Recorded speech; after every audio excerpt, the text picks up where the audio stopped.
Amerika Qo'shma Shtatlari tashqi razvedkasi, ya'ni CIA, dastlab CIA josusi bo'lgan va keyinchalik Sovet Ittifoqi, ya'ni KGBga sotilgan josus Eldridge Ames. U 1957-1962 yillarda CIA tashkilotida stajyor sifatida ishlaydi. 1962-yildan to'liq josus bo'lib, Lotin Amerikasida faoliyat yuritadi. 1970-1980 yillarga kelib CIAning Sovet Ittifoqi josuslariga qarshi bo'limida faoliyat yuritadi. Ya'ni u Sovet Ittifoqi josuslarini fosh qilish kerak edi, lekin u aynan o'sha davrda KGBga ishlay boshlaydi.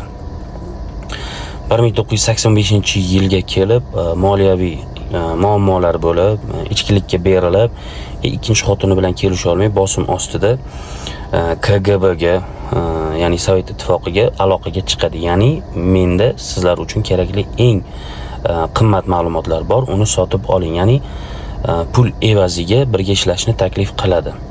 Sovet Ittifoqi bunga tezda javob beradi. Eldridge Ames esa $50 ming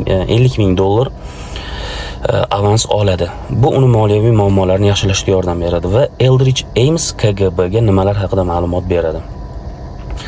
Sovet Ittifoqidagi barcha Amerika foydasiga ishlovchi fuqarolarini fosh qilib beradi.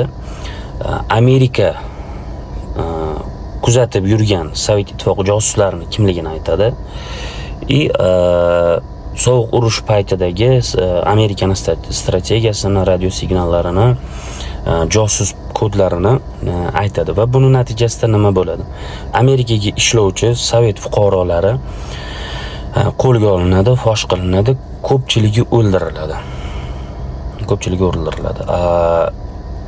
Ames qanday qo'lga olinadi?